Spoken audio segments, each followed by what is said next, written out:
Akkam jirtu daawwattoota keenya burqaa oduurraa oduun sa'aatii kanaaf isiniif qindeessan isinitti himaa kan isinirraa eegamu viidiyoo keenya laayik gochuu chaanaalii keenya immoo sabiskiraayib gochuu qofadha.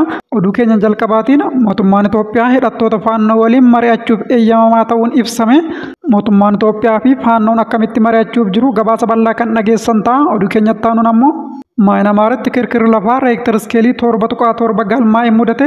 Bakka kanas Itoophiyaanonni 730 ni argamu. Itoophiyaanonni bakkichatti argamanis haala hamaa keessa akka jiran ibsanii dhimma kanarraas bal'isee kanan isiniif gabaasu ta'a. Mata duree oduu keenya kan xumuraatiin Pirezidaantiin Turkii Itoophiyaa fi Somaaliyaa gidduutti nagaan akka bu'uuf deeggarsa nan taasisa jedhanii akkam jirtu daawwattoota burqaa oduu chaanaalii keessan chaanaalii burqaa oduu irratti oduu biyya keessaa fi kan alaa kan dhugaa ta'e guyyaa guyyaadhaan argattu.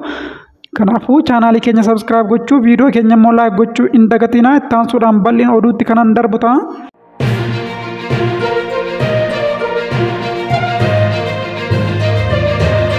Mootummaan Itoophiyaa faannoo waliin karaa haala biyyeessitoota isaan barbaadanii mari'achuuf eeyyamamoo ta'uu ibsame. Mootummaan Itoophiyaa hidhattoota faannoo naannoo Amaaraa keessa socho'an waliin karaa biyyoota Awurooppaa fi haala mijeessitoota isaan barbaadanii marii gaggeessuuf eeyyamamoo ta'uu manni marii nageenyaa naannoo Amaaraa beeksise. Walitti qabaan mana marichaa Atoo Yaayyaa Darballataa DW'tti akka himanitti manni marichaa lola naannoo Amaaraa gara waggaa lamaatti dhiyaatuuf adeemsifamaa jiru karaa nagaan furuuf qaamota lachuu gara mariitti fiduuf tattaaffii taasisaa jira jedhanii. Kanaanis qaamolee lachuu irraa mariif fedhiin mul'achuu ibsuun mootummaan federaalaa nagaa fi mariidhaaf haala mijataa uumuuf qophii ta'uu isaa irra deddeebi'ee ibseera. Gama faannootiinis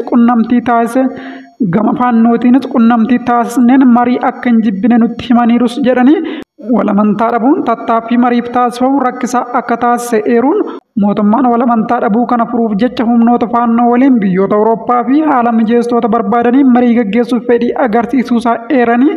Kana ilaalchisee hidhattoota faannoo irra caalaa isaanii waliin marii akka taasisan kan himan obbo Yaayidar hooggantoota faannoo irra deebiin eegaa akka jiranis akeekaniiru.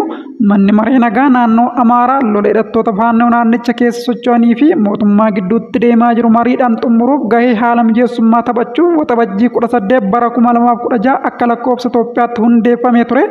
Oduu keenyatti aanuun Maayinamaaritti kirkirri lafaa reektar iskeelii 7.7 galmaa'ee mudate. Bakka kanas Itoophiyaanonni 730 kan argaman yoo ta'u isaanis haala hamaa keessa jiraachuu isaanii ibsanii du'aaf ruubii hanquu irra jirra gamoowwan baqaqanii jiru. Asii ba'uu dadhabuu keenyaaf gidiraan nutti baay'atee jira maaloo asii nu baasaa jechuun miira gaddaatiin kadhataa jiru. Kirkirri lafaa hamaan Maayinamaaritti mudate kunis fageenya dheeraa irratti Baankookitti miidhaa qaqqabsiiseera. Iddoon balaan hamaan kun itti mudate kun magaalaa Maayinamaar keessa ta'us garuu dambaliin isaa hanga Taayilaandii fi kibba lixa Chaayinaatti folla'uun miidhaa geessiseera. Baankook keessatti gamoowwan balaa kanaan manca'aniiru. Mootummaan Taayilaandis balaa kana ilaalchisee kora hatattamaa gaggeessaa jiraachuunsaas dhaga'ameetu jira. Oduu keenya kan xumuraatiin ammoo Pirezidaant Erdogan Itoophiyaa fi Somaaliyaa gidduutti nagaan akka bu'uuf deeggarsa nan taasisa jedhanii. Pirezidaantiin Turkii Raasiib Xaayib Erdogan adeemsi Itoophiyaa fi Somaaliyaa gidduutti eegalame haga nagaa waaraa fidutti deeggarsa isaanii akka itti fufan beeksisanii. Pirezidaant Erdogan kana kan ibsan wayita pirezidaantii Somaaliyaa Hasan Sheekh Muhammad kamisa masaraa isaaniitti simatanidha ture. Sababii waliigaltee wal hubannoo Itoophiyaan Somaaliyaan waliin bara darbe taasifteen muddama keessa kan seenan Somaaliyaa fi Itoophiyaan jaarsummaa pirezidaantii Turkiitiin marii Ankaaraatti taasifamee rakkinicha fuudhaa waliigalteerra gahameetu ture. Dureewwan lameenis walitti dhufeenya Somaaliyaa fi Itoophiyaa jidduu jiru akkasumas dhimmoota qaxanichaa fi idil addunyaa irratti mari'achuu isaanii Daayirektarri Kominikeeshinii Turkii ibsa baaseen beeksiseera.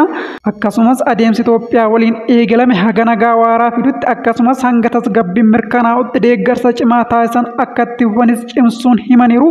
Egaa daawwattoota keenya oduu gabaabduun sa'aatii kanaaf isiniif qindeessine kana gammaatti hordoftanidha. Chaanaalii kanarratti oduu dhugaatee biyya keessaa fi alaa guyyaa guyyaadhaan kan argattan ta'a. Warri chaanaalii keenya faaraa taatan sabiskiraayib godhaa viidiyoo keenya immoo laayik godhaa isiniin jechaarra oduu biraatiin akka walitti deebinutti nagaan.